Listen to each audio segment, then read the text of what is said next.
o boa noite. Então, sejam bem-vindos, bem-vindas. Que bom a gente contar aí com um número bom de pessoas, né? Acho que alguns ainda vão chegando, mas a gente vai começando aqui. Esse encontro que é mais um diálogo amoroso, que a gente pensa com muito carinho para estabelecer esses tempos de proximidade e de diálogo sobre o que a gente faz aqui na escola, sobre questões que são contemporâneas, né, questões que nos chamam à reflexão, e muitas delas não são, aliás, todas elas são complexas, por isso que elas merecem esses tempos alargados de conversa que nunca se esgotam, né, mas que sempre vão abrindo outras possibilidades da gente pensar junto, como educadores, educadoras e famílias, o que a gente vem construindo, né, além das nossas casas, mas o que a gente vem construindo como experiência social também, né, como oportunidade para o futuro. E esse nome dos diálogos amorosos, ele vem justamente nessa busca que seja, de fato, tempos produtivos, né, tempos em que a gente possa dialogar com amor. Eu sempre, quando eu recebo as famílias nesses encontros, como diretora pedagógica aqui da Carandá, eu represento uma equipe imensa, de quase 300 pessoas, que todos os dias se dedica, e o tema a amorosidade é uma pauta, né? A amorosidade é uma categoria dentro da obra freiriana, assim como o diálogo, porque é preciso que a gente entenda, né, que na relação humana essa é uma experiência entre pessoas, né? É uma experiência sensível, uma experiência de entrega ao ato de conhecer. E quando a gente está aqui falando desses temas difíceis, complexos, não existem verdades absolutas, né? Existe abertura à construção, à curiosidade, ao pensar junto. E só tem um jeito de pensar o juntos, né? Pensarmos juntos, que é baseado nisso, né? No respeito, na reciprocidade e, por que não, o amor, que está, acho que, precisando ser reconhecido cada vez mais entre nós. Quando eu estava pensando essa boa tarde com vocês, eu encontrei uma frase do Milton Santos, que foi, né, ainda é, acho, um importante geógrafo brasileiro, que fez 100 anos, né, faria 100 anos agora no dia 3 de maio. E essa frase diz assim: a força da alienação vem dessa fragilidade dos indivíduos, quando apenas conseguem identificar o que os separa e não o que os une. E acho que isso tem sido uma tônica social, a gente encontrar tudo o que nos separa, o que nos afasta, o que soa diferente daquilo que a gente pensa, do que a gente faz ou do que a gente imagina que deveria acontecer. E, na verdade, isso é uma grande força para que a gente possa deixar de ser comunidade, deixar de ser coletivo, de deixar de pensar junto com a potência do encontro. Então, esse é um tempo que a gente abre os diálogos amorosos para que sejam, de fato, experiências que desse encontro nasçam outras bonitezas. Essa semana a gente está começando em 21, né, até 29, uma semana que a gente nomeou como de Educação Digital e Midiática, que é um trabalho, logicamente, preconizado na legislação, nos documentos oficiais, que acontece todos os dias na escola, de várias maneiras, mas que a gente está botando uma ênfase agora, entre o 21 e o 29, como forma de socializar mais os trabalhos aqui internos. Então, a ideia é que não haja apresentações para as famílias, mas que possam ser tempos de socialização entre nós, de reconhecimento de como o currículo está se desdobrando. E os diálogos amorosos abrem essa semana com esse encontro com as famílias. A gente vai publicar muitas coisas, disso vai nascer alguns textos que vocês vão receber também. Mas eu queria abrir com uma experiência da educação infantil, que são tecnologias do brincar. Essa aqui é uma documentação do integrado, que são crianças de 1, 2 até 3 aninhos, em que a ideia da tecnologia ultrapassa, muitas vezes, acho que os temas que muitas vezes circulam entre nós quando a gente discute esse papel. Porque, às vezes, a gente reduz a ideia da tecnologia digital ao celular ou às redes sociais.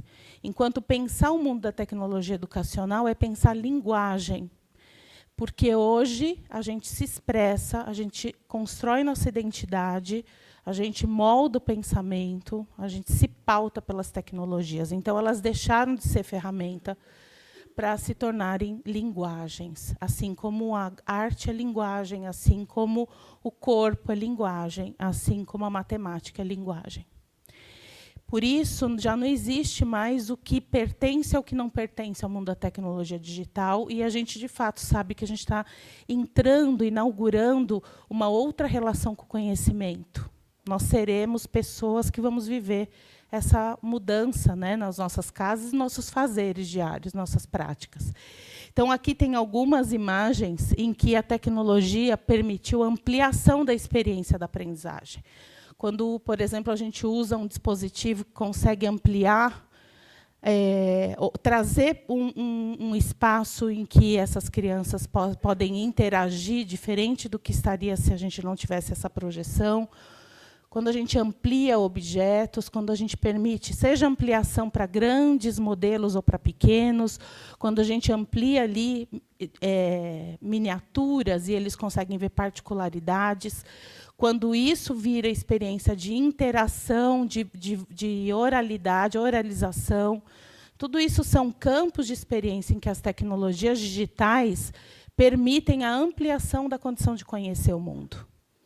Permitem a aproximação com lugares que a gente não visitaria, com profundezas ou com vastidão do universo.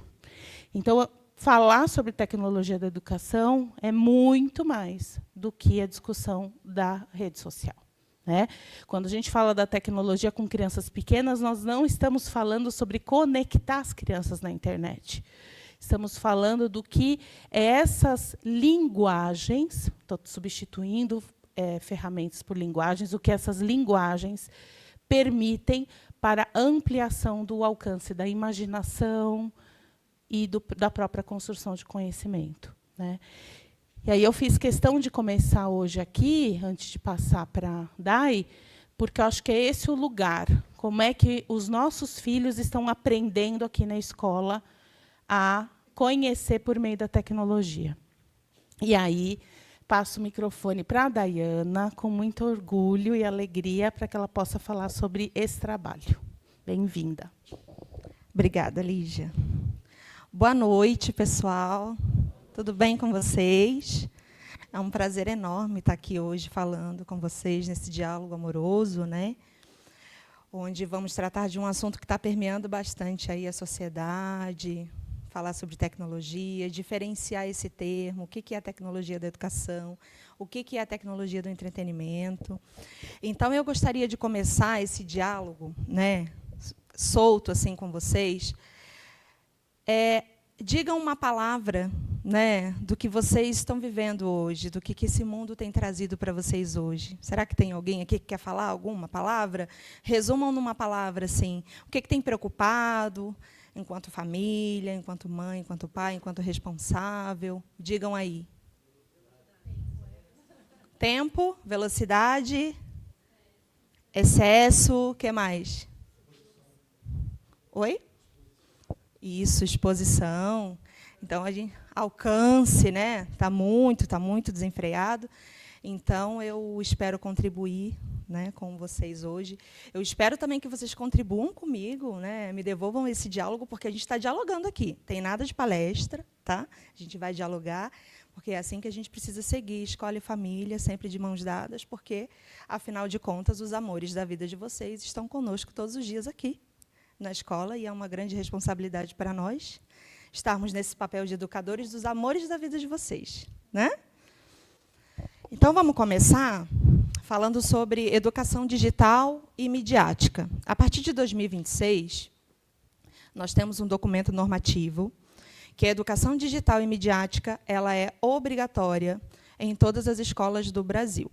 É normativo, então a gente precisa viver isso. Eu trouxe para vocês aqui essa parte de o que a gente constrói nessa tecnologia, a parte da formação. É uma formação que os alunos precisam, né? Desde pequenininhos ali. Quando a gente fala de tecnologia, não necessariamente usar um dispositivo, um computador, um tablet, um celular, não é isso. Até porque esses documentos normativos nos trazem a parte da tecnologia desplugada, para trabalhar com os nossos alunos, né, os pequenininhos.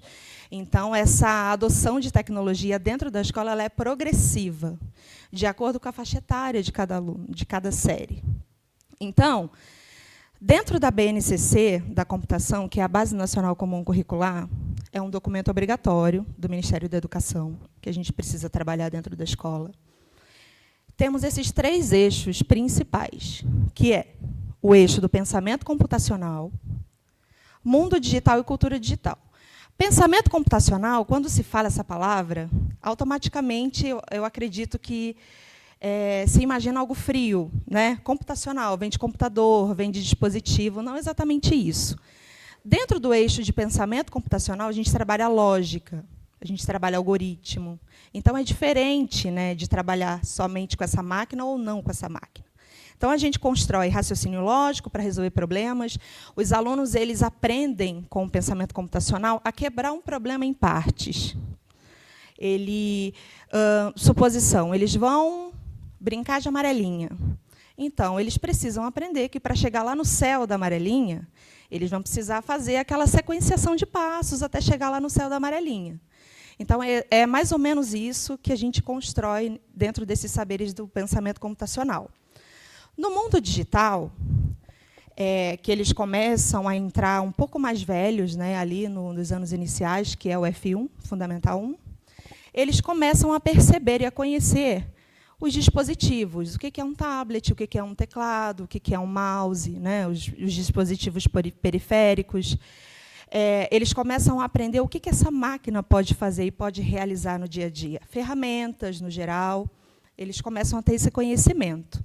A parte de cultura digital é uma parte que a gente trabalha as questões de respeito com o outro, como eu devo me portar dentro da internet, né, nesse mundo aí conectado que a gente vive.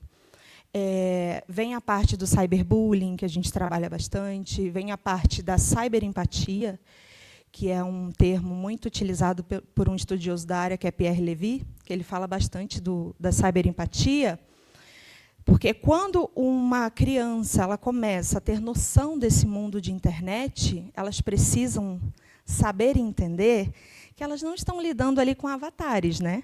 Elas estão lidando com pessoas.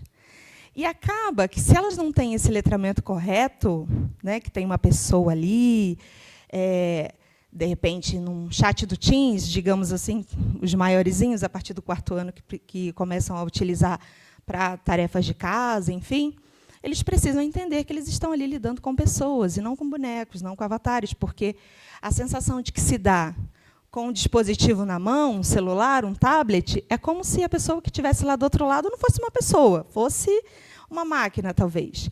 Então, nessa parte da cultura digital, a gente trabalha bastante esse gancho de cidadania, aprender a se portar, sobre internet segura, né? Trabalhei com eles a partir do 2º ano. Quem é a mãe e pai do 2º ano, responsável do 2º aninho aqui? Tem alguém? Tem. Eu trabalhei com eles, eu estava conversando com a mãezinha do Jensen sobre isso, a construção de senhas, né? Chamei um por um. Eu fiz esse trabalho um por um, porque eu achei importante, do 2º até o 5º ano, para conversar sobre essa cidadania, sobre o que é uma senha segura, né, dentro da plataforma de inglês que eles utilizam em casa com vocês, ou mediado pela professora em sala de aula. E a gente vai fazendo essa construção dessa cultura, desse respeito. Eu grifei de laranja os 3 eixos que tem dentro da educação midiática, que agora faz parte também do nosso currículo, que é ler, escrever e participar. E o que é essa educação midiática? Seria rede social? Não. Os alunos eles começam a ter essa noção do que aquele conteúdo está gerando para ele. o que aquele, de repente, um conteúdo de um boneco ou um brinquedo está passando, o que está passando ali, né? O que o algoritmo está fazendo? O que o algoritmo, qual a intenção por trás desses comerciais, dessas redes sociais? Qual a intenção? Onde que ela quer chegar? Então, os alunos eles precisam ter essa noção. Não só eles, como a gente também, né? Um campo de estudo muito interessante, que, quando eu conheci essa parte de letramento algorítmico crítico, é basicamente o que as plataformas elas aí têm feito no dia a dia, e é o plano de negócio delas, né? Essa parte algorítmica, perfilamento, né? Esse scroll infinito, o que você mais vê, o que mais aparece lá na sua tela, né? Então, essa parte de educação midiática é basicamente isso. Não é saber de rede social, de site, não. O que tem por trás dessa ferramenta? O que ela vem trazer? Qual é a intenção das pessoas por trás dela? E chegou aqui nessa parte que eu acho super interessante, que é a diferenciação entre a tecnologia educacional e a tecnologia do entretenimento. Tem se discutido bastante no mundo da tecnologia educacional sobre essa diferenciação. Hoje, quando a gente fala de tecnologia, quando se ouve falar a palavra tecnologia, automaticamente vem na nossa mente entretenimento, rede social, televisão e as demais coisas que aí a gente tem acesso todos os dias. E não é assim. A tecnologia educacional trabalhada dentro da escola é uma tecnologia voltada para o social, forma caráter. Até porque os algoritmos hoje eles estão moldando a mente de crianças e adolescentes. E a gente precisa se preocupar e cuidar disso, né? O que eles estão vendo ali naquela tela tem atingido diretamente a mente deles. E precisamos cuidar disso. E, dentro da escola, a gente trabalha essa parte do uso com propósito e amparo legal. Digo amparo legal porque temos a Base Nacional Comum Curricular. A primeira saiu em 2017 com educação infantil. Fundamental e ensino médio saiu em 2018. Dentro da base, nós já tínhamos a tecnologia lá, 2017, e a evolução das TICs, que são as tecnologias de informação e comunicação, ela já vem estourando aí desde 1980, 1990. Mas, com a pandemia, a tecnologia ela aflorou demais dentro do ambiente familiar e educacional. Vocês sentiram essa mudança da pandemia para cá? Não foi assim muito disruptivo a coisa da tecnologia? Eu me lembro que, quando veio a pandemia, que bom, né, que a gente conseguiu fazer esse amparo com a tecnologia, porque a gente não parou a aula há mais de um ano. E, ao mesmo tempo, eu me lembro que 80% do tempo que eu passava na escola era letrando família. Era muito interessante isso, porque as famílias sentiram muita dificuldade de ajudar os alunos e alunas em casa. E eu, quando me lembro, eu falo, nossa, gente, como a tecnologia, depois da pandemia, ela despontou. Foi uma velocidade, como vocês falaram, acho que foi unânime aqui. A velocidade. Todos os dias é algo diferente, todos os dias é uma rede diferente, todos os dias é uma linguagem diferente. Quem aqui já ouviu falar Farmaraura? Vocês já ouviram falar isso? Gente, quando eu ouvi isso pela primeira vez, eu falei, o que é? Vocês imaginam a minha vida estudando Farmaraura? O que seria? Da onde vem o que eles comem, do que se alimentam, onde moram, né? Então, eu fico fazendo esse trabalho com eles. E, passando nos corredores, você sempre ouve uma coisa, né? Aí eu volto, opa, eu amo conversar com a primeira série do ensino médio, que eles me ensinam muitas coisas.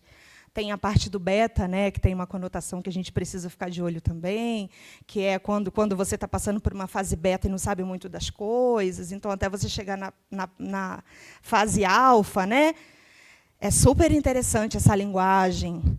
Como você conversa com um adolescente hoje, para você ler aquele vocabulário de palavras que eles cortam assim, 1/3 da palavra, né? Chato é CHT, né? Beleza, BLZ, né? Então, a gente vai tentando se aproximar dessa linguagem deles, que é um pouquinho difícil, mas a gente precisa estar junto. Ferramentas de autoria, o aluno cria com tecnologia. Como dizia Pierre Levy, a parte da cyberempatia, né, eles não estão mais consumindo, assistindo uma TV, assistindo um vídeo VHS. Vocês não conhecem VHS, né? Ninguém conhece VHS. O Rei Leão, aquela fita verde, né? Aquela coisa. Então, eles estão criando. Cria-se conteúdo. Eles não mais consomem, eles participam desse meio. E como se criar conteúdo sem letramento? Acaba dando o que a gente tem visto bastante aí, né? Que triste. Infelizmente, é isso. Então, a gente precisa fortalecer as bases na escola. A gente precisa trazer esse letramento de uma forma que perpassa. A tecnologia educacional, aqui na Carandá, ela é tratada transversalmente. O que isso significa? Nós não temos um dia, não temos uma aula específica para trabalhar a tecnologia.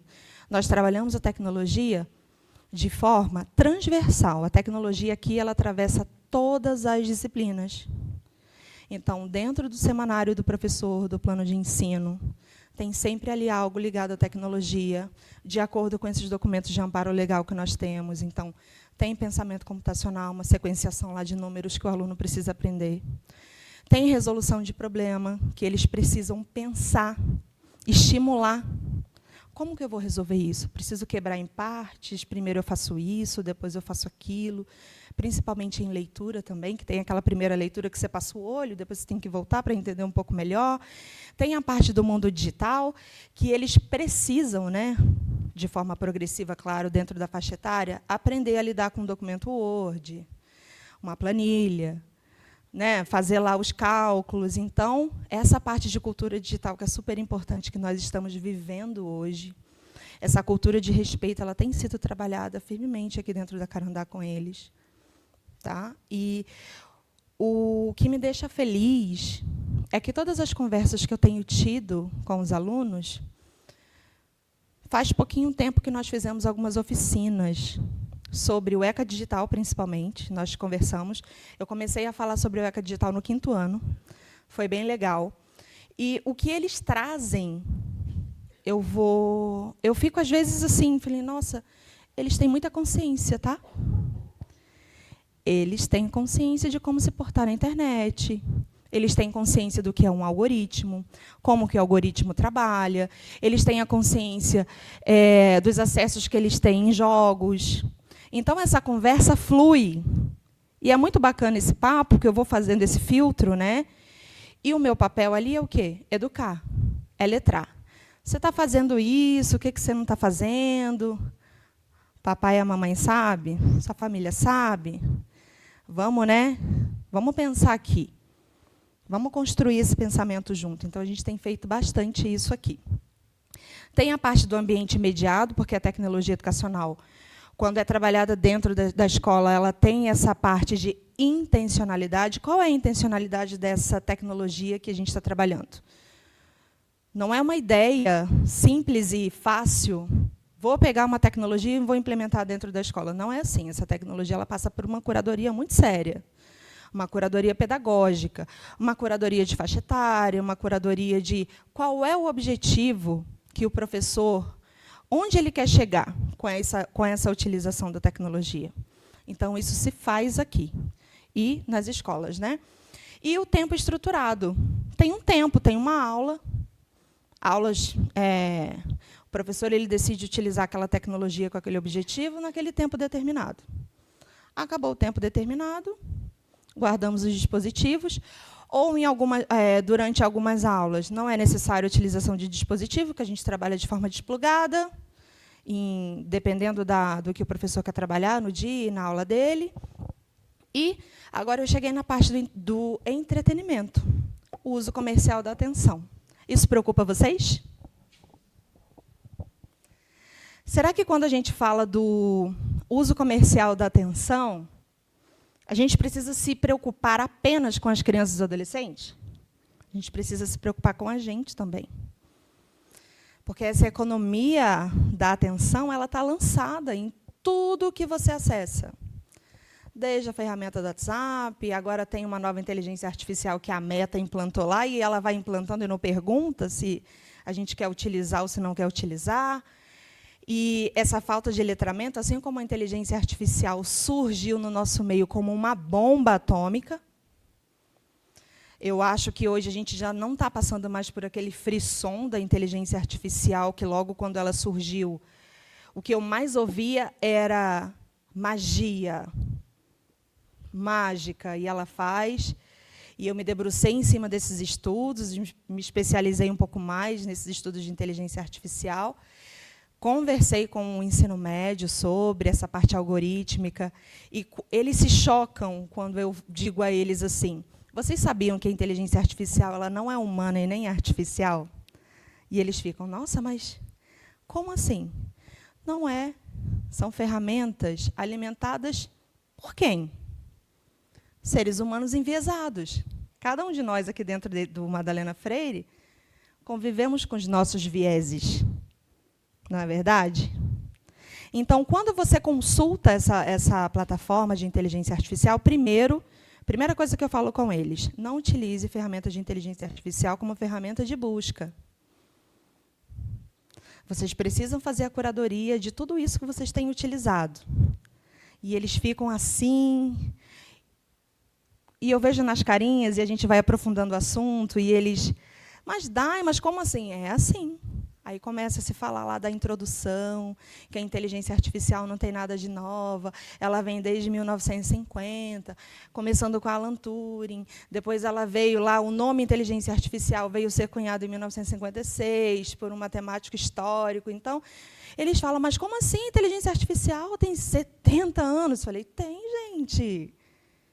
E agora vocês precisam saber utilizar essas ferramentas da forma adequada. Então, a gente vai produzindo bastante. Temos a parte de plataformas de consumo, né, esse engajamento passivo de entretenimento puro, esse scroll infinito, que é esse passar de tela. Porque o que acontece hoje nas redes sociais? O mínimo de curiosidade que você demonstra, que para e os seus olhos fitam num vídeo, o algoritmo já está te lendo ali. E o que a criança e o adolescente tem, gente? Curiosidade. É natural. Se nós temos. Então, como se faz esse cuidado, esse olhar, né? A gente vai ver um pouco mais para frente alguns dados que eu trouxe para vocês. A parte do ambiente autônomo, os algoritmos decidem o conteúdo. Eu converso com eles bastante também sobre condicionar esses conteúdos, não ficar rolando tela, quem tem acesso, usar, né, a lupa para fazer as pesquisas, fazer esse condicionamento. Parem de ficar passando, vão lá na lupa. Já pesquisem direto o que vocês querem ver, se de repente algum conteúdo, alguma coisa lá. Eu tenho que aparece no TikTok. O TikTok tem uma ferramenta chamada STEM, que trabalha ciência, tecnologia, engenharia, que eles podem também lá habilitar, mas é uma ferramenta que está em inglês. Mas vai lá, usa a lupa, vai lá no Google, usa a lupa, vai lá no Instagram, usa a lupa, né? Então, a gente vai conversando e fazendo essas conexões. E a parte do tempo ilimitado, perigosíssimo. Eu, às vezes, chego em casa, adoro passar o tempo vendo meme. Em alguns momentos, eu preciso me policiar, gente. Porque não é bom ver meme? Nossa, eu rio. Meu marido fica: gente, mas o que é isso? Em alguns momentos, eu preciso me policiar. Então, eu fico vendo, eu fico estudando também o que está rolando ali, né, dentro do público adolescente, o que as crianças estão vendo, e fico fazendo essa curadoria também. É a desculpa da curadoria? Será? Vamos lá.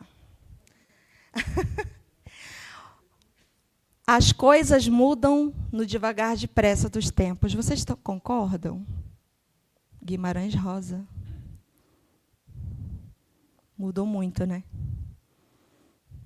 O que traz essa sensação assim no coração de vocês enquanto família? Eu tenho uma filha de 20 anos totalmente avessa à tecnologia. Essa semana ela estava conversando comigo: mãe, mas eu não estou conseguindo mexer na planilha. Eu falei: pois é, eu quis te ensinar.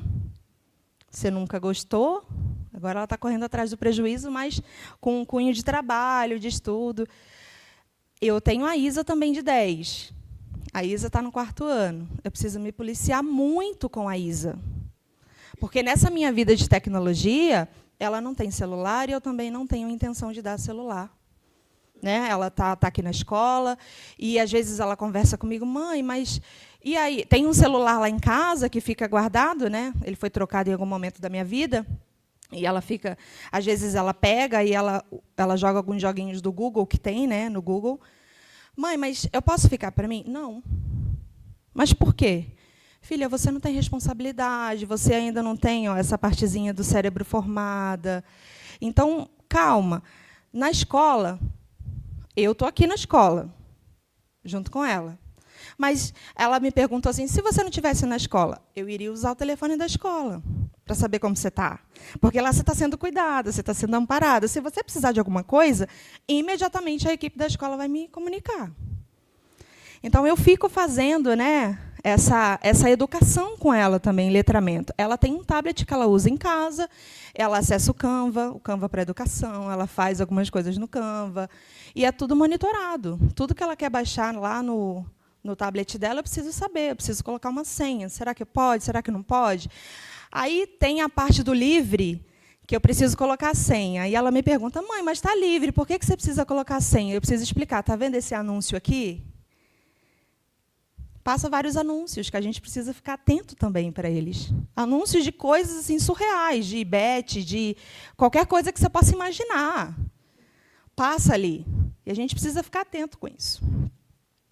Eu trouxe alguns dados para vocês sobre uma pesquisa online do TIC Kids Brasil, de 2025, e são resultados assim, preocupantes para nós, enquanto família e educadores, né?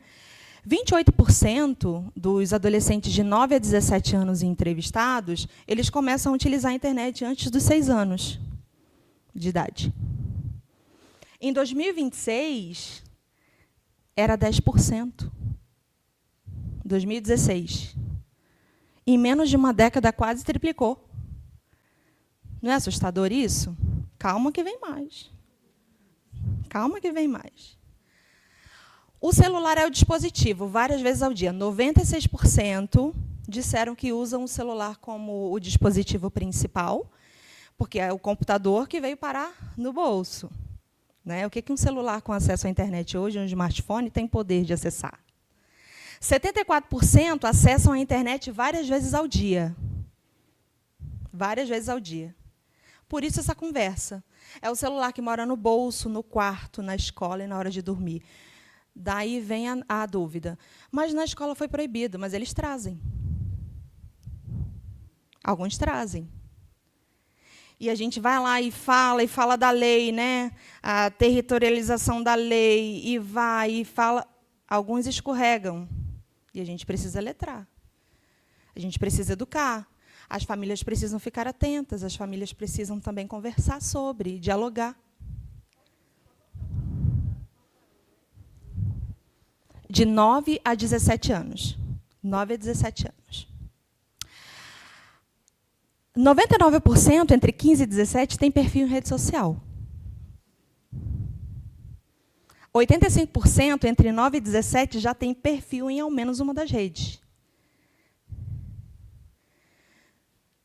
É campeão, TikTok, Instagram, Facebook não mais, porque eles falam que o Facebook não faz parte da era deles.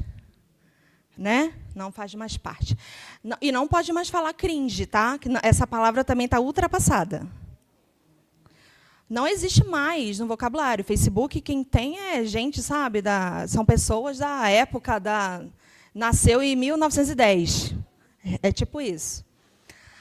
85% entre 9 e 17 anos já tem um perfil, e nisso a próxima conversa é entre lei e prática. A gente vai falar sobre classificação indicativa agora, porque teve mudanças. Houveram mudanças importantes no dia 29 de abril. Não sei se vocês já tiveram acesso a essa mudança de classificação etária, então vamos ficar atentos, né? Como um susto, Sinal de que precisa ser nomeado em família. 65% já usa o IA generativa nos estudos, informação e criação. Imagem, vídeo, na inteligência artificial. Famílias, vocês entendem que é urgente esse letramento?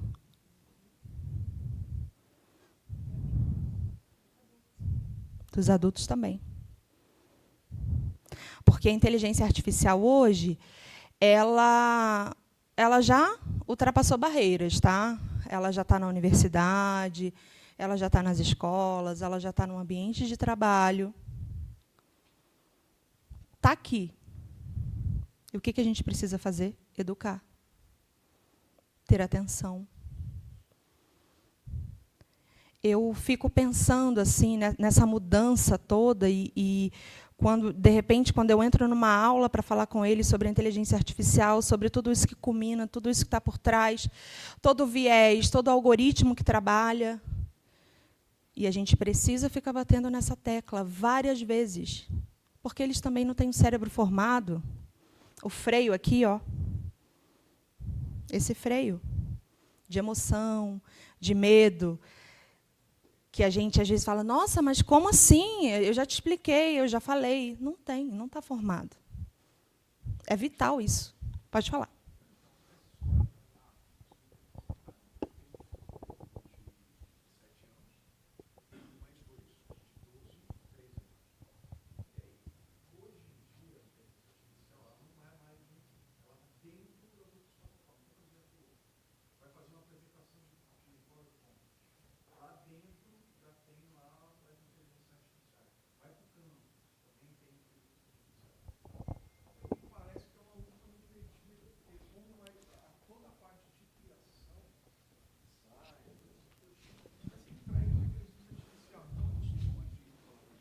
Olha, pela pouquinha experiência, eu entendo. Eu entendo porque eu tive várias vezes essa sensação de quando eu descobri algo novo.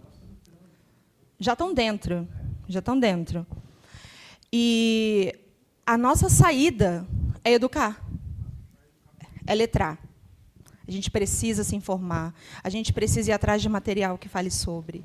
Na escola, a gente está potencializando isso, trazendo lá os faróis, né? Tem um documento importante que, no momento, está aberto para consulta pública. Eu posso até verificar, eu não me lembro se é só... Milton, você sabe dizer se é só para educador, família também pode? Todo mundo. Posso compartilhar com você o link para vocês, tá? Para essa consulta pública, fazer essa leitura, porque agora meio que a gente vai ver o que vai ficar, né? Vai ser como um farol. O farol vermelho é aquilo que declara como perigo extremo, e tem o laranja lá, que é moderado, e tem a parte verde que pode ser utilizada. Pode falar.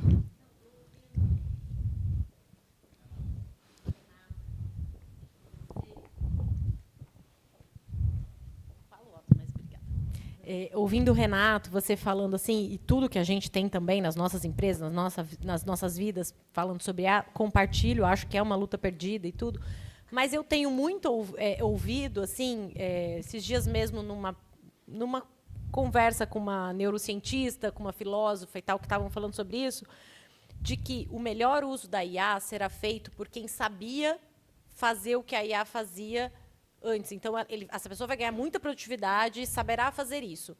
E aí perguntaram para elas assim, mas e depois? Chega uma hora que quem está entrando, né, já vai entrar com tudo girando. E ela olhou e falou assim, o apagão cognitivo vem aí.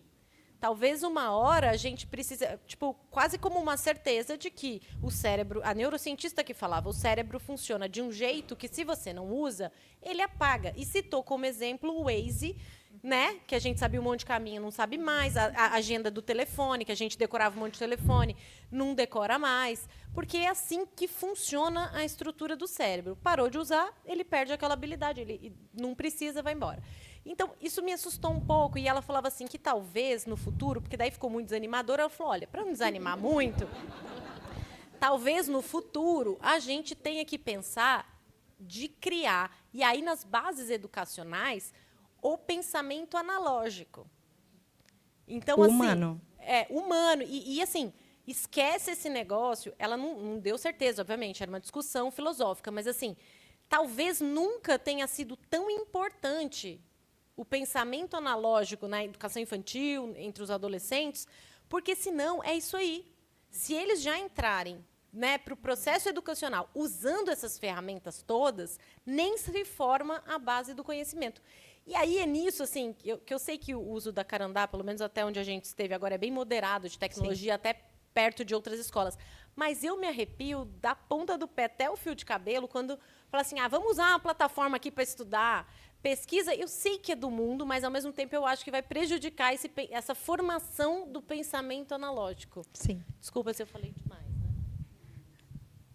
Henrique, né? Você é o Renato. Eu sou Prazer, Renato. Então, e junto disso que elas estão falando, me preocupa também o paralelo com a sociabilização. Da mesma forma como você condiciona o cérebro a deixar de pensar de certa, né, pensar, você também perde a habilidade de se sociabilizar da maneira analógica. Sim. Eu falo isso como adulto, eu passei por isso. E eu acho que é um pouco, eu não digo nem temerário, mas me dá um mal-estar quando eu escuto falar que a gente perdeu essa batalha, todo mundo vai ter esse mal-estar, de a gente normalizar que a gente tem que aprender ou ensinar e começar a aprender a usar responsavelmente, conscientemente ferramentas que estão centralizadas em 2 ou 3 conglomerados e a gente está preso àquilo para sempre. E é um caminho sem volta. A gente vai colocar as crianças para aprender, tem que conscientizar, então não tem jeito mais, as crianças têm que aprender a usar essa ferramenta. Elas têm mesmo que aprender a usar essa ferramenta? Uma ferramenta de busca no Instagram, que é possuído, né, por uma empresa que tem outras 3 redes sociais. Entende? Isso é muito, para mim, eu não consigo compreender como é que a gente está normalizando isso. Realmente a entrada das pessoas cada vez mais cedo nesse caminho que é controlado, nesse local que é controlado por 2 ou 3 empresas capitalistas e acabou, não tem uma opção. Entendi. Falando sobre essa falta de fricção cognitiva, que é essa falta de pensamento, eu costumo muito conversar com ele sobre o seguinte, eu me sinto muito feliz, famílias, de estar num lugar, de estar numa escola que tem uma base acadêmica muito forte. Eu venho de outras escolas, eu já fiz parte de outros estudos, eu tenho uma vivência de formação, né, de IA em outros projetos, e eu tenho essa feliz, né, eu sou feliz, porque quando se fala de inteligência artificial, e quando a gente coloca essa ferramenta nesse lugar assim, a batalha está perdida, eu digo para vocês que não está. Por que eu digo isso? Não é fácil utilizar uma ferramenta de inteligência artificial se você não souber o mínimo do seu conhecimento. Porque se você não sabe o mínimo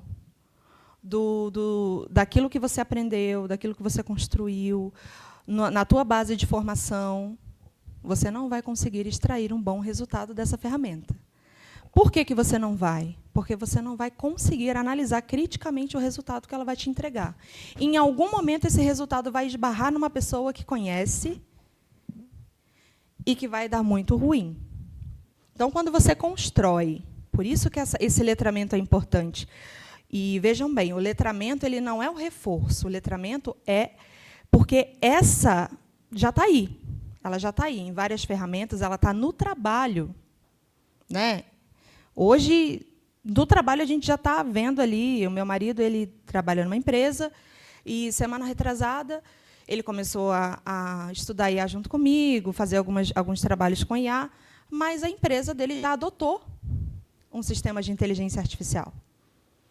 E o que a empresa fez? Vamos letrar todo mundo daquele jeito lá, né? Daquele jeito disruptivo ainda mais, do jeito da empresa. Eu tive conversando com um presidente de uma empresa bem renomada aqui de São Paulo, eu não vou dizer o nome, e eu fui conversar com ele sobre formação, né, sobre adoção de ferramentas. E eu comecei a conversar com ele sobre essa adoção. Eu só consegui extrair dessa conversa? A parte comercial. Comercial. Quando eu entrava com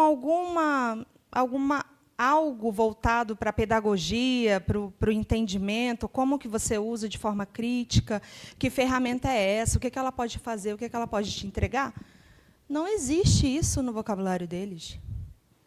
Então, eu acho que o que vai fazer diferença é exatamente isso, essa construção, esse aprendizado, esse letramento saudável. Do que essa ferramenta ela pode te trazer. Não adotar uma ferramenta e ir lá e fazer. E essa construção, o Henrique falou sobre essa parte de rede social, eles constroem isso entre os pares. Né? A família ela pensa de um jeito, ela já tem lá, né, construído o pensamento de ensinar, de não dar, mas entre os pares eles se conversam. E como que a gente forma essa conversa? Né? Como que eles vão ter embasamento para conversar sobre rede social, que não é legal, uma forma crítica, com um colega que está usando desenfreadamente? Então, a gente precisa pensar nesse quesito de formação saudável, que o adolescente ele precisa ter essa criticidade de analisar que aquilo não é bom para ele e aconselhar o colega. Olha, não é bacana, trazendo a parte da fricção cognitiva, né, que a gente precisa. Então, essa galera que está formando aí, ela precisa desse feeling. Pode falar. Queria trazer um ponto aqui que acho que junta com o que o Renato falou. Por todas essas preocupações, que a questão da metodologia da escola é tão fundamental. E às vezes, a gente desconsidera isso quando a gente pensa um projeto pedagógico. E claro que, para quem não é educador, isso é mais difícil ainda para ter esse discernimento. Mas o método com que a gente aprende, ele também ele forma, né? Porque ele também é conteúdo. Então, a maneira como essas tecnologias são inseridas na vida dos nossos filhos, pensando que elas têm esse papel de ser instrumentos de aprendizagem, né? Como eu disse, linguagem, ele não pode ser qualquer. Porque se eu apresento isso, e aí que eu estou falando um pedaço da escola, tá? Cada família eles têm acesso a outros tipos de dispositivos também fora daqui. Mas se eu apresento como solução, que é uma palavra que isso está posta, como um produto, como algo a ser consumido, isso tem um impacto na minha formação. Agora, se eu trago esse objeto, qualquer ele que seja, ainda que seja, gente, uma saída pedagógica, porque a gente pode sair com um aluno da escola e apresentar qualquer lugar como um lugar a ser consumido. Né? É a mesma coisa. O uso que eu faço das coisas, isso tem a relação como a gente... por isso tem a ver com relação com o conhecimento, como eu aprendo a conhecer as coisas.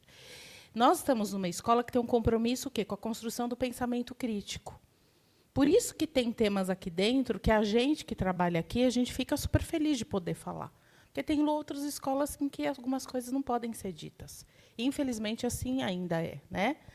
Agora, quando a gente discute, por exemplo, quem é que está no controle dessas plataformas? Essa não é uma escola que tem selinho na porta, associada não sei o quê. Aqui a gente é uma escola X. A gente é uma escola... Não, por quê? Porque a gente tem um espaço que é essa liberdade da reflexão crítica. Então, quando a gente introduz qualquer ferramenta... Quando os livros foram criados, tinha um apelo à não criação, porque achava que ia perder a oralidade. Né? Então, a imprensa foi criticada. Então, nós estamos diante de uma novidade que a gente também não sabe o que vai ser. Agora, qual é o compromisso da Carandá? Isso não vai entrar na sala de aula de qualquer jeito, para a gente tirar foto e falar, olha que bonito, um monte de criança atrás da tela, 1 a 1. Né? Que nem tivesse ali num guichê. Né? Ai, que bonito que agora tem o 3D. Né? Então, o uso que se faz das coisas, ele também é conteúdo. Então, acho que a gente tem falado de demonizar ou de endeusar, né, as coisas, tem um lugar que é o da crítica. E a gente precisa ensinar essas crianças desde cedo que tem um jogo de poder, um jogo econômico por trás. Porque isso é fazer o uso, acho que, dentro da proposta da escola, né? Não sei se eu complemento, Renato, mas eu acho que é esse lugar da gente trazer isso. Não que a gente vai ensinar, porque o Instagram não faz parte, não é objeto de conhecimento daqui, né? Henrique? Quem fez a pergunta? Os dois. Mas assim, isso não, né? Não é esse instrumento, mas aqueles que entrarem na sala de aula, eles precisam, porque isso é a metodologia da escola, vir no lugar de problematização, né? Que tem a ver com a educação midiática. Isso está a serviço do quê? Né? Tá Sim, certo? sim, né? tá.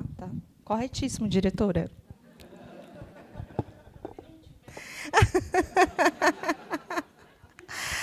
Gente, voltando aqui agora com um gancho muito sério. 10% dessas crianças e adolescentes de 9 a 17 anos conversaram com IA sobre emoções. Sério, né? Aí abre uma grande nuvem na nossa mente desse cuidado que a gente precisa ter dentro de casa, com a proposta da escola que os seus filhos estão estudando. Quando falta, né, eles procuram.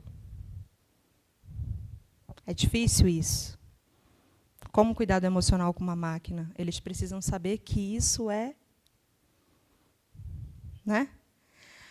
E eu digo mais, montar, entrou na moda, né, entre os adolescentes, de montar até cronogramas de exercício físico de academia pela IA. Olha que sério isso. Uma pessoa que estuda o corpo humano, que estuda a saúde, que é lá o profissional de educação física, que sabe, né, de todas as limitações, eles estão fazendo essa curadoria, né, dentro de um sistema de inteligência artificial totalmente enviesado, que eles precisam saber de que isso não existe, isso não pode ser feito de jeito nenhum. Entre outras coisas. E quais são essas camadas de proteção que ancoram a Carandá nesse mapa? A gente falou um pouquinho sobre alguns documentos. Eu trouxe somente algumas para vocês se situarem aqui, que desde lá de 1988, no artigo 227 da Constituição Federal, que a prioridade absoluta, né, das crianças, adolescentes e jovens é o cuidado, e esse cuidado ele precisa ser feito pela família, pela sociedade e pelo Estado.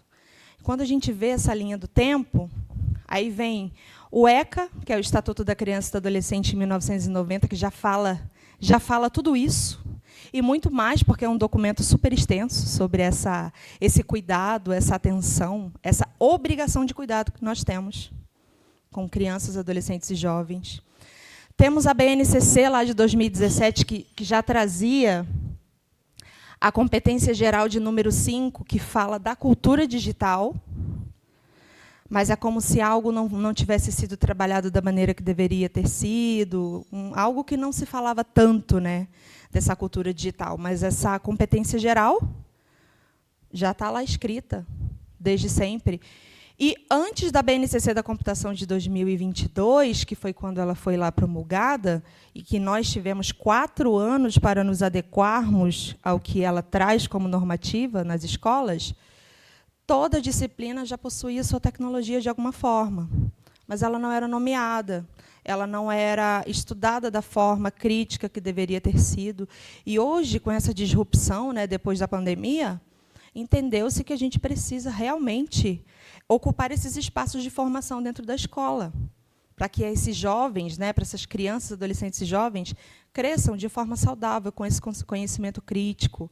Como que vai analisar essa ferramenta, essa plataforma, o que ela faz, o que ela não faz, o que ela traz de oportunidade, o que ela traz de desafio, né? Falando de tecnologia educacional, tirando a parte do entretenimento, que a gente sabe que o entretenimento não traz tanta coisa boa, não traz nada de bom, ou pode trazer algo, uma coisa ou outra, né? E temos aqui também a competência de número 7, que é a competência que trabalha a argumentação baseada em fontes confiáveis tratar a informação de forma crítica, como que essa informação chega? Será que eu tenho que receber uma informação cegamente e ter ela como certeza? A minha verdade é a sua verdade? Não é a sua verdade? É somente a minha? Como que se vai argumentar?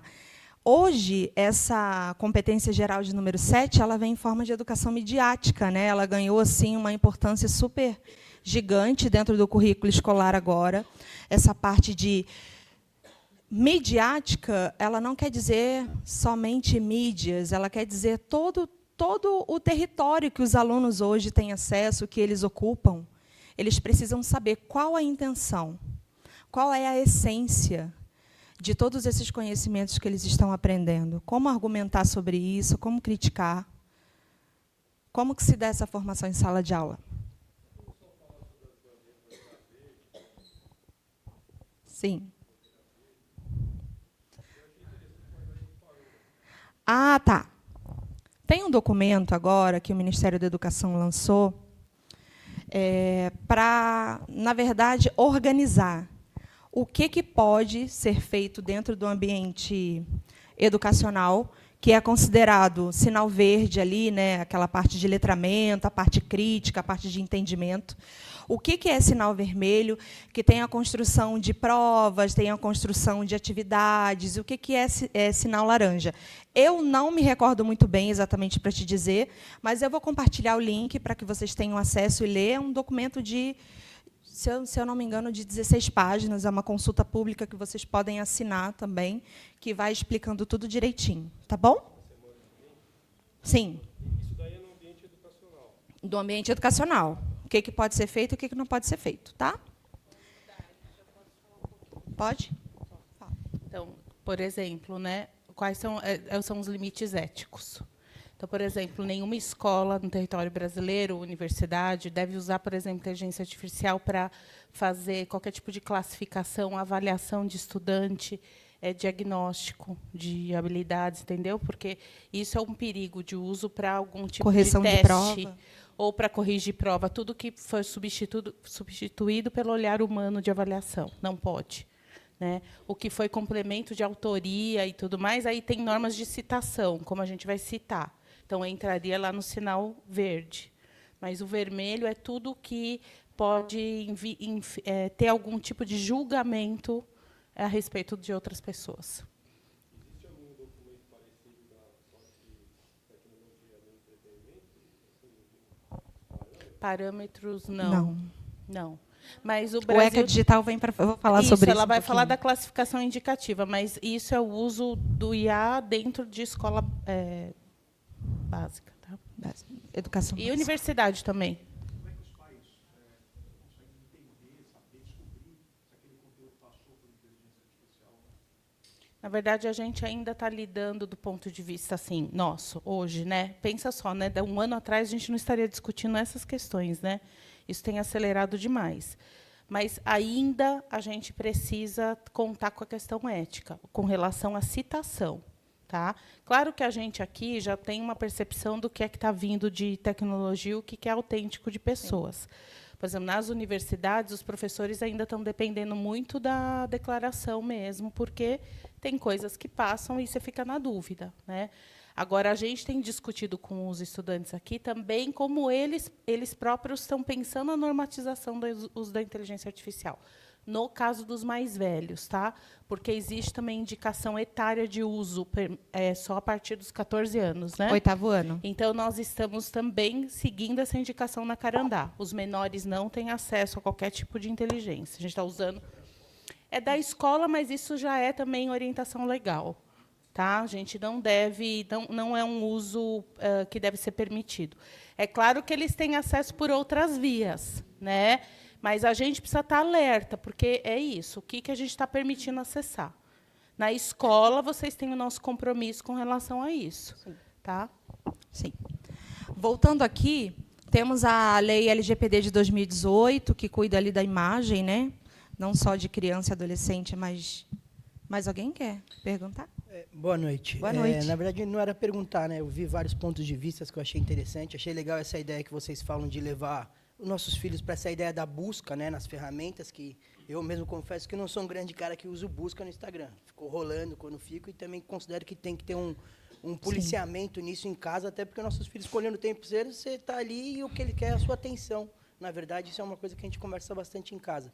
Eu quis só trazer mais um dado que na GV eles estão fazendo muitos estudos, né, também como você falou, há um ano atrás a gente não estaria discutindo tudo isso. E eles, um colega meu que é professor lá, eles falaram que eles estão trabalhando muito assim, como eles avaliam os prompts, né, que são os comandos que você passa para a inteligência, o quanto melhor você fizer esse comando, com certeza ela vai te dar uma busca melhor, né? Ela vai te dar uma busca mais assertiva, e aí, quem sabe, você poderia até usar esse dado com mais confiança, né? Que daí ele vai te trazer essa confiança no prompt. Estrutura semântica. Isso. A ideia de vocês também é chegar, claro, eu não imagino que isso nas crianças e tudo mais, mas quando chega mais na parte do ensino médio ou alguma coisa, porque o Google, eu também acredito que ele tem uma questão dessa, né? Quanto melhor você elabora a pergunta, por mais que a gente use de uma forma genérica, mas se você for fizer um texto, que nem lá na GV, esse meu colega está falando, meu cara, tem vezes que a gente faz pergunta que é assim, 3, 4, 5 páginas de pergunta para ter uma retórica boa. Exatamente. E também o uso, né, deles em teleconferência, que também eles estavam discutindo muito isso, o uso dos alunos na prova, que não dá mais para impedir. Então, como a gente vai fazer isso, como vai ter essa avaliação, eles estavam caindo muito nesse ponto. Então, eu só queria trazer um pouco dessa... Entender também como é que a Canadá enxerga nessa questão também. Ótimo, obrigada pela contribuição. Então, dentro da BNCC da computação, a gente começa a ter esse contato sobre inteligência artificial a partir do 8º ano, é documento formativo. A gente precisa dar conta no plano de ensino de que nós estamos ensinando isso para eles. Mas aqui na Carandá, provavelmente o prompt ele vai cair em algum momento, porque quando a gente fala de prompt e comando, a gente fala de estrutura semântica em língua portuguesa, como escrever um bom texto, como saber perguntar, né? Em algum momento vai cair, mas provavelmente a partir da primeira série do ensino médio. Tá? A gente trabalha um pouco mais, entrando nesse mundo do trabalho, nessa construção, como que eles vão aprender essas ferramentas, mas aqui, de forma basilar, o uso da inteligência artificial é pautado na estrutura crítica, semântica, academia. Né? Eu vi também que a PUC vai fazer uma semana dedicada à inteligência artificial também. Então, fazendo essas ligações com as disciplinas, em algum momento a gente traz, sim, essa construção, como que se usa, o que não deve fazer, como não se deve utilizar. Então, a gente, em algum momento, vai trazer. Tá? E temos a BNCC da computação, que eu já falei. Antes do 8º ano, a gente até conversa sobre inteligência artificial, mas de uma forma conceitual, tá? Trazendo para essa parte do letramento crítico algorítmico. Então, a entender como que funcionam os algoritmos, o que a parte de perfilamento que as plataformas têm, que você acessa, ela já vai ali documentando o teu perfil, né? O perfil de criança, o que é proibido hoje, a gente vai entrar um pouquinho mais para frente. Temos a proteção contra a violência e cyberbullying, a Lei 14.811. Temos o complemento ao Currículo Paulista, que traz a educação digital e midiática nas escolas de São Paulo, que saiu em dezembro de 2025. Então, um complemento importante que traz todas as bases de pensamento computacional, cultura digital, mundo digital, os eixos da educação midiática, que é ler, escrever e participar. Então, a gente precisa trabalhar essas habilidades e competências na escola. E a Lei 15.100, que é a restrição de celulares na escola, o uso, né? E hoje, que é o abraço digital, né, que eu considero, é o ECA Digital, a Lei 15.211. Vocês já ouviram falar do ECA Digital?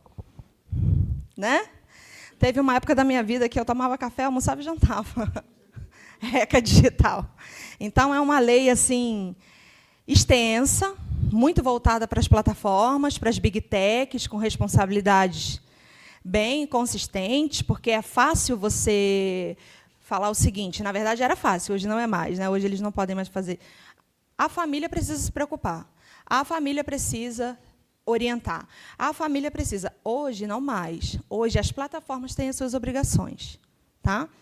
E aqui, o ECA Digital ele está vigente desde 17 de março de 2026, mas desde setembro a gente vem estudando essa lei. É uma lei com 42 parágrafos e 16 capítulos.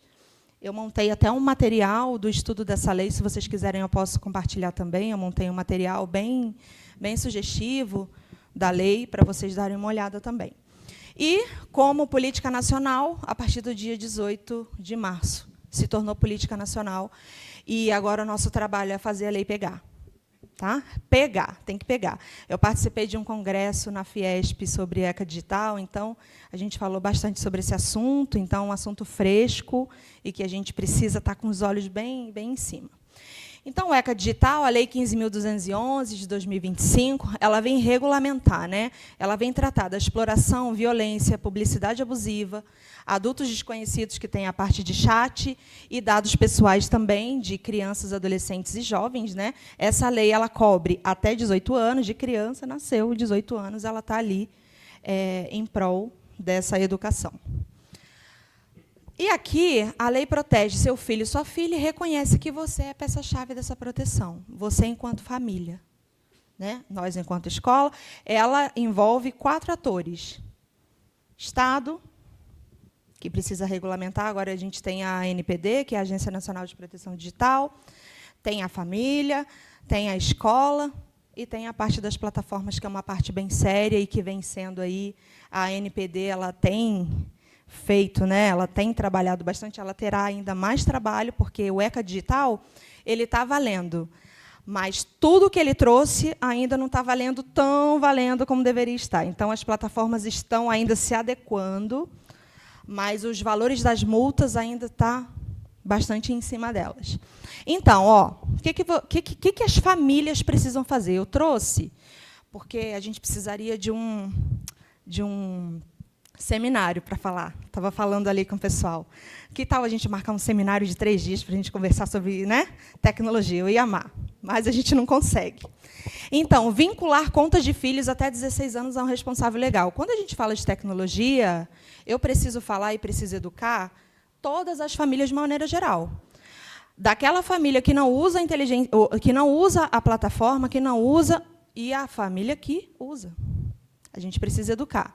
Então, vocês precisam ter, lá no artigo 24, precisa ter uma conta de um adulto associado. Se o seu filho ou a sua filha possui uma conta de Instagram, você precisa associar a sua conta de responsável lá. Você precisa saber. Você agora precisa, sempre precisou, né? Mas agora a lei ela veio impor isso, que você precisa dar conta, que o seu filho vai acessar, qual algoritmo que o seu filho está ali, né, recebendo. Então, é obrigatório. Consentir expressamente antes de instalar. Está lá no artigo 12. Não há mais instala. Ele só instala com a sua conta. Não tem mais essa dele não instalar com a conta de responsável legal. Não tem mais isso. Usar as ferramentas de supervisão que as plataformas agora são obrigadas a oferecer. Além das ferramentas de supervisão que a gente vai falar daqui a pouquinho, todas essas plataformas agora têm a obrigação de, dentro lá do seu modelo de negócio, vir com a segurança de uma ferramenta por design.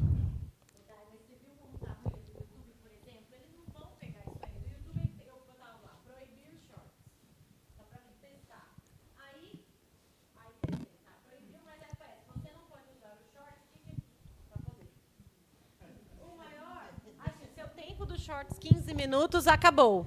Para voltar, clique aqui. Aí ele clica ali para recomeçar. Você tentou por esses dias? Por esses dias não, mas Tenta. quando surgiu o bloqueio do short, eu fui testar e eu achei ridículo. Agora tenta. Tenta que você vai ter lá.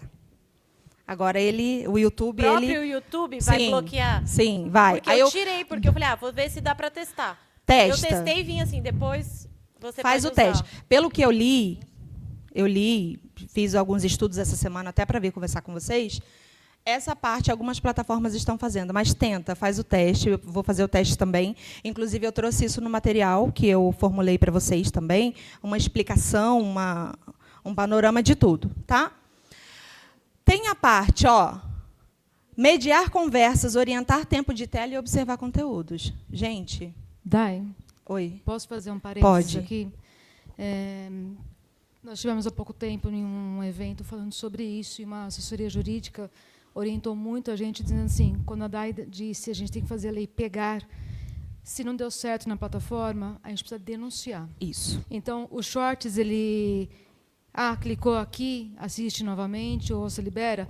É nosso papel denunciar para fazer com que essas empresas entrem na lei. Então, isso fazer pegar a lei de um jeito bem ruinzinho de se falar, mas que é isso mesmo, o nosso papel está errado, denuncia. Eu coloquei o link de denúncia também no material, tá? Para vocês. Vamos denunciar. Oi. Quando a gente fala de vincular, né, as contas Sim. dos menores de 16, eu acho que é ok quando a gente está sabendo que eles estão criando a conta, né? Porque estamos sujeitos, né? Uma vez que tenham acesso, eles podem querer criar por conta própria, né? E burlar, inclusive, a questão de data de nascimento, para que, né, pareçam ser maiores. O que tem acontecido hoje, né? Como você vê o que a gente poderia fazer para contornar ainda, né, essa ponta que é solta, né? Sim. Quer falar, Henrique? Pedro? Ai, gente. Não, Ai, desculpa. tudo bem. Perdão. Pedro Henrique. Eu achei que eu nunca ia Pedro passar Henrique. por isso. Não, só adicionalmente ao que ela falou. Pedro Henrique? Não. Pedro Henrique. Pedro. E que é meio que uma reserva de mercado, né? Porque quando Sim. chegar lá na frente e tiver um monte de adolescente, de repente, cujos pais, alguns dos pais, não tenham acesso, não tenham cadastro, e todos os amiguinhos deles de 16 anos chegaram ali no limite e vão poder fazer, aí o cara vai querer fazer, aí o pai vai ter que entrar também. A rede social ganha nessa porcaria porque ela está forçando o pai, que não tinha rede social, a entrar na rede social, porque o moleque de 16 anos tem todos os amigos no entorno dele que estão na rede social. Os pares, né? Os pares. Então, falando sobre isso, o que eu, como mãe, né? Agora não, eu tiro até meu crachá de especialista, falando como mãe. Ficar de olho. Mãe, pai responsável, olho. Olho vivo, olho em cima. A gente tem o feeling, a gente tem o sexto sentido. E vamos atrás, vamos vasculhar. Essa é a nossa missão desde que eles nasceram. Vocês concordam? Quando eles começaram a engatear, a gente já ficava, né? Ai, que saudade, quando eu deixava ali, ficava ali. Não é mais assim, gente, não é mais. Então, esse é o meu conselho. Ficar de olho. Por quê, né?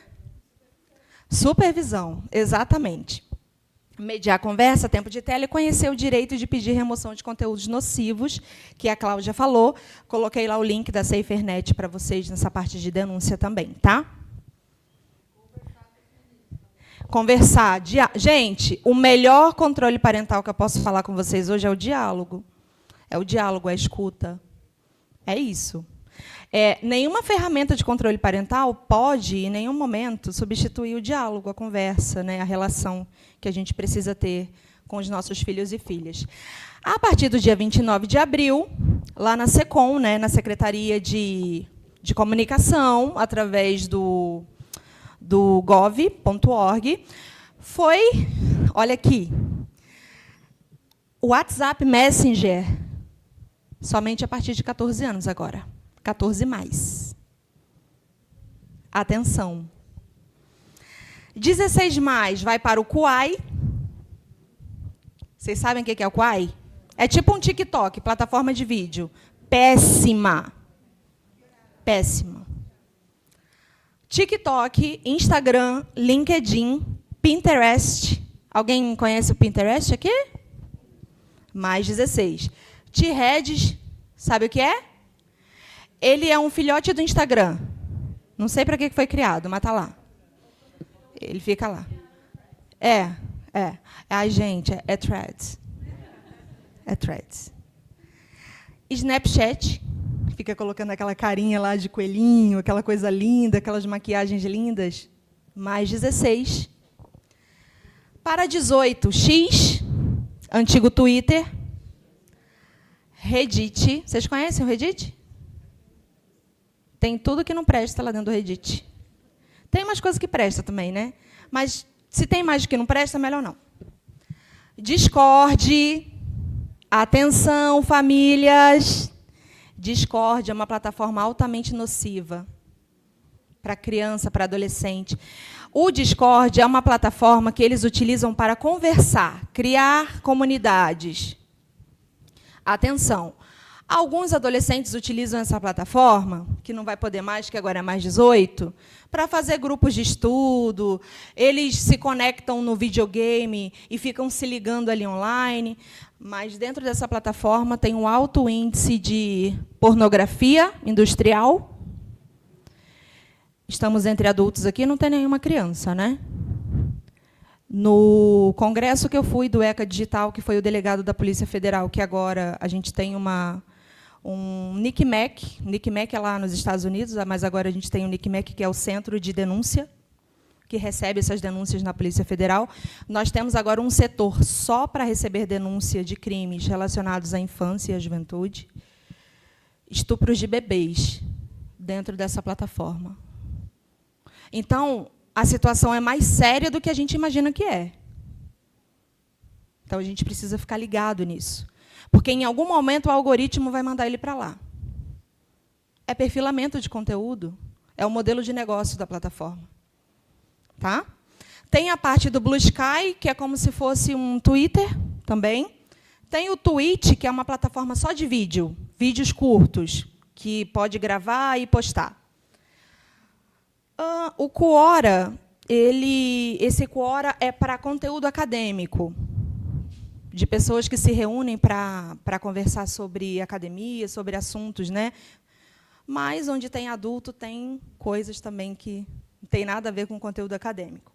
E Pushing, que é uma ferramenta brasileira criada no Ceará para acessar. Eu recomendo a Pushing para vocês fazerem uma curadoria, porque ela trata, é uma plataforma criada para conteúdos de criticidade, sabe? Lá, como se fosse a agência Lupa, para fake news, combate a fake news. Então, esse Pushing ele tem sido mais ou menos interessante, mas é mais 18, porque pode ter critérios que tenha conteúdo sexual, drogas, violência, linguagem não recomendada, recomendação algorítmica, interação com adultos desconhecidos, publicidade e compras dentro do app também, que são os anúncios. Tá? Lootbox. Minecraft mais 14. Lootbox. Roblox. Roblox não é um joguinho, é uma plataforma de jogos que você pode entrar lá e, tendo o mínimo de conhecimento, você pode entrar lá no Roblox, a criança e o adolescente ele acessa qualquer tipo de jogo que ele quiser, porque tem um cardápio lá disponível para ele. E, como eu falei para vocês, eles têm curiosidade, eles vão querer acessar. Né? Tem o Fortnite, que é bem presente no público adolescente, que tem muita violência, violência extrema. Lá no TikTok também tem as novelinhas de fruta. Cuidado com as novelinhas de fruta, o Abacatudo, o Bananildo. Tem conteúdo de misoginia, exploração sexual. Cuidado. Tem a parte do Free Fire, parece nocivo, mas que não tem, né? Não é nocivo, mas é extremamente nocivo, violência extrema. Tem o Esportes FC, NBA e o WWE. Vocês sabem que jogo é esse? É um jogo de briga de rua. É. O que tem? Loot box. O que são as loot boxes? São aquelas caixinhas brilhosas que ficam piscando ali na tela, que eles precisam clicar, apagar e sair um rei lá de dentro, alguma coisa, o Vini Júnior, um Neymar. Então, essas loot boxes, pelo ECA Digital, elas estão proibidas em qualquer jogo, em qualquer plataforma. Está proibido, não pode mais. Porque é a caixa surpresa comprada com dinheiro real, contendo itens aleatórios. A legislação entende como uma forma de aposta, né? O que muda a conversa em casa. Porque essas loot boxes elas têm o mesmo sistema de cassino. Então, atenção. Oi.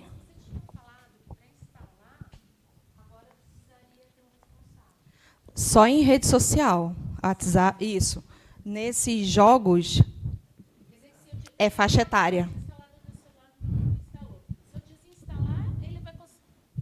Se eu desinstalar, ele vai conseguir instalar de novo.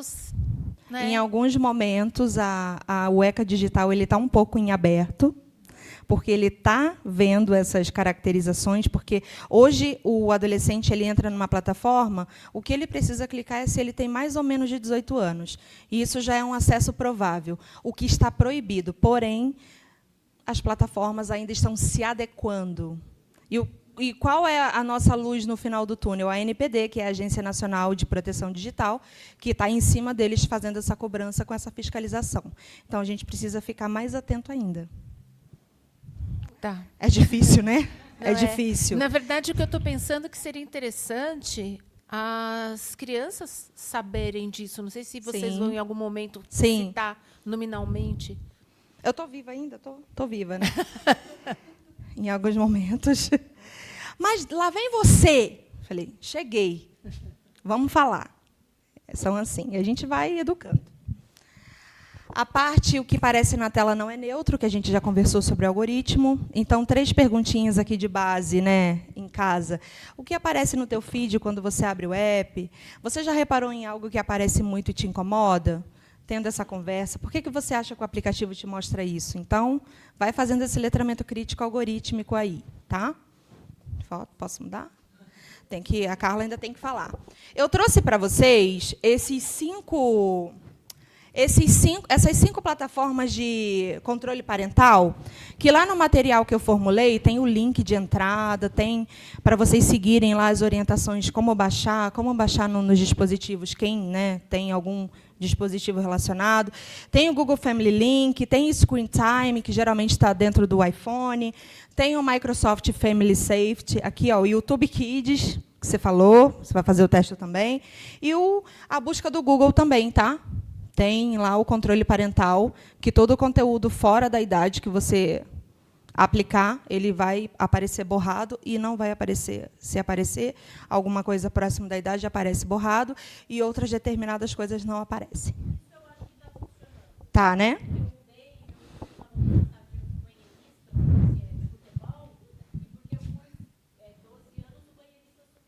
Isso. Exato. Isso. Aí eu coloquei tudo lá no material para vocês, tá? Aqui, ó. Falando rapidinho que... Só uma pergunta rapidinha. Pode falar. Propaganda entra nisso também? Ou seja, propaganda... O YouTube vai jogar ali uma propaganda de... Não. Se Não você, entra nesses filtros o YouTube ou entra? agora, pelo que eu pesquisei essa semana, ele está seguindo a ferramenta de controle parental direitinho. Eu não testei, tá? Então, façam o teste. Se não estiver funcionando, denunciem. Isso. Não, mas, por exemplo, você está navegando no Google, tem um ad patrocinado. Você está navegando no UOL, que não vai acessar Sim. o UOL, mas digamos assim, qualquer site aparece lá uma barra de propaganda, um aplicativo com uma barra de propaganda. Essa propaganda está dentro, se enquadra... O ECA Digital proíbe. Tá. Agora tem proibido. Está proibido, não pode ter mais, tá? O que nós temos trabalhado? Algumas coisinhas aqui para vocês entenderem. 4º ano, eu vou começar um jogo com ele sobre cidadania digital, um jogo inspirado no SaferNet, no nick.br, que são materiais interessantes, que eu gosto de utilizar. 5º ano, a gente trabalha as pegadas digitais, direitos e o ECA digital. Conversei com eles, não sei se tem pai do 5º ano aqui, eu tive algumas conversas com eles. 6º ano, falamos de memes, imagens, o que é humor, o que não é humor. Eu usei como exemplo até o grupo de condomínio. Trouxe para eles isso bem sério, tá? Falando. ECA digital também, todos os anos finais, o F2, falei sobre ECA digital. Quem disse isso? Foi uma oficina de desinformação numa metodologia de leitura lateral, com o Educamídia, que eles precisam se atentar aí essa... Está vendo uma notícia? Quem disse isso? Primeiro você vai atrás de quem disse. A pessoa é confiável? Como que é? Você tem que sair daquela plataforma e fazer a pesquisa lateral, tá? O design como argumento, utilizei o Canva no 9º ano também, o design no Canva. A inteligência artificial dentro do Canva também falei sobre como funciona. ECA digital. E aí, letramento algorítmico, falei com o ensino médio também, sobre o uso, sobre o não uso, como não deve usar. Pode falar.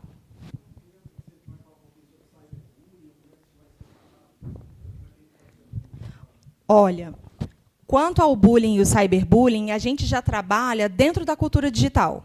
Então, é uma janela que a gente trabalha dentro da cultura, que aí cabe o respeito com o outro, até onde você pode ir, o que você não pode fazer. Então, a gente está fazendo essa construção dentro das disciplinas, tá? De forma transversal. A gente tem conversado sobre isso também. Exemplos, Isso.